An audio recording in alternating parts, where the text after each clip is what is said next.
Hello everybody, it's January 16th, 2019, and the FAA 2 days ago released some proposed changes to drone laws regarding flying at night and flying over people. Currently, as the law stands, you're not allowed to fly at night without a waiver, which can take months to get. The FAA says they have approved 1,233 waivers, and it's their most requested waiver. As the law stands right now, you can only fly half hour before dark and a half hour before daylight, and you must have lights that can be seen for 3 statute miles. Under the new ruling, you'd be able to fly at night anytime with light, providing you must take a test and training before you're allowed to do this. Don't know what the test is going to look like. I'm sure it's going to be in addition to the Part 107, which will mean probably extra fees and other tests. And you're going to have to be trained, which I'm sure there's going to be courses that you're going to be charged for that.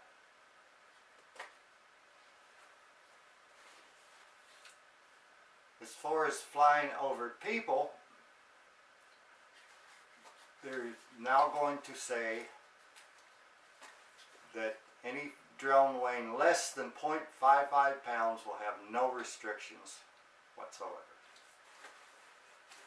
Currently, you're not allowed to fly over people without a waiver, of course. That can take months to get. There's going to be 3 categories, from the way I understand it,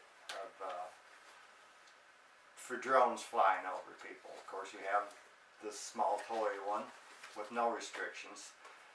Category 2 is going to be a larger drone, like this one.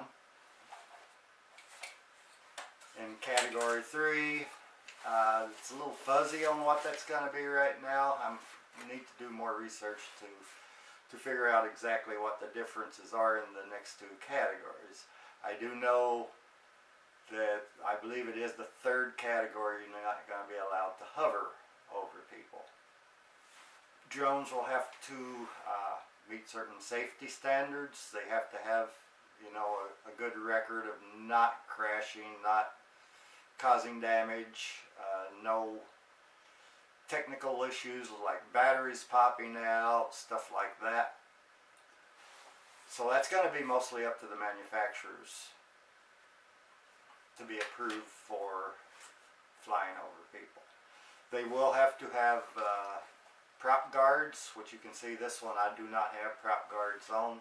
I do have them for this drone, but under the new law, this drone I don't think is going to qualify anyway, because from what I've seen, it does not have a good safety record, at least in my experience. It's terrible. My DJI Phantom 4 Advance, however, I do not have prop guards for that. It did not come with prop guards. And I don't know if that's going to be allowed for drone flights over people or not at this point. If it is, I'd have to buy prop guards and make sure it is, of course, safe to do so. As far as 107 testing, they're proposing that instead of doing like I had to do, which was schedule a test, go to a testing facility, take the test. It has to be renewed every 2 years, and I could pass with a score over 70%, which I got 80%. Under the new proposal, they're saying it'll be an online test. It will not have to be renewed every 2 years. Sound like lifetime, but you're going to have to score 100%. Now, if this test is anything like the 107 test that I took, or if it's the same test just online, it's gonna be very few people gets 100% on that, at least the first or second time even. So it's gonna weed some people out for at least a little while. They don't say if there's going to be any change of fees or anything like that. That this time I'm just going to assume that the fees on that will stay the same. They're also talking about integrating drones into the national airspace. Now, for fixed wing manned aircraft, of course, you have lanes in the sky that they usually follow, and they can fly, 30, 40,000 feet or above. For drones, currently at least, you have a maximum 400 feet and anywhere in Class G airspace. The way it sounds like integrating it into national traffic lanes, air traffic, or national air traffic lanes, is there's a possibility they could go above 400 feet now? Or are we going to have certain lanes that we're restricted to, something like that? I would hope not. Just some questions that pop in my head, So that national airspace integration is going to be interesting to see what they're going to do there. I imagine what that's going to deal with is businesses that want to deliver packages. They might create national airspace for them.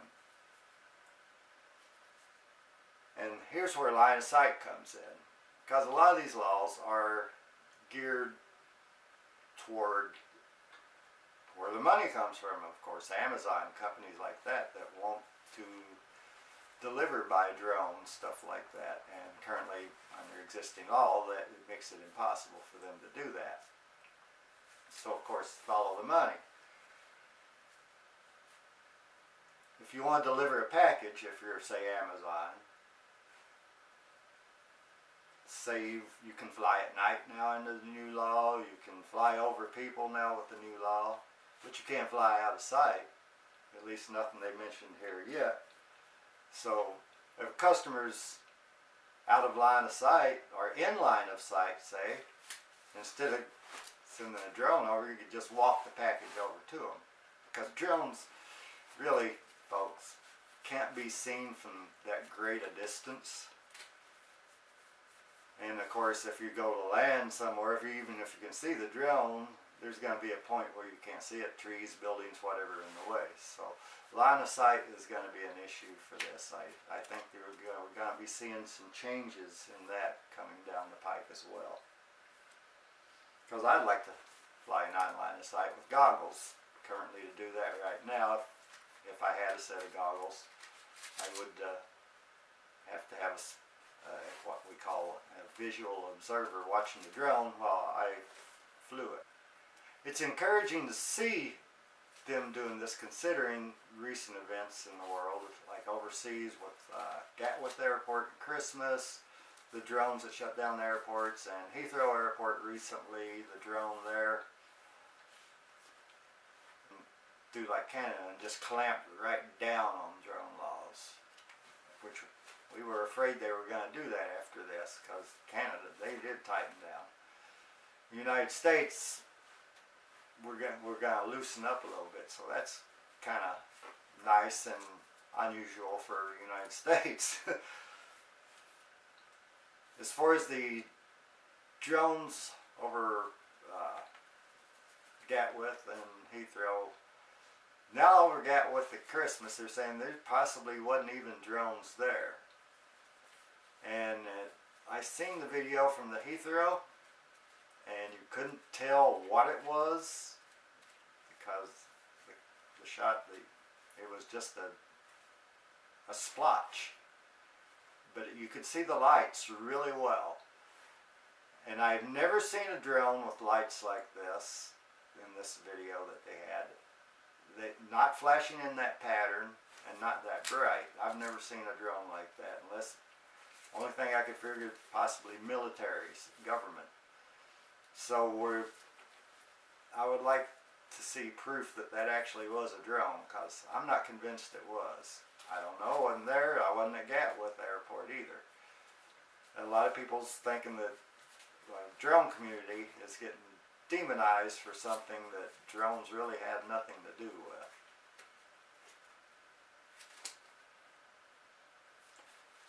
Still haven't heard anything on the new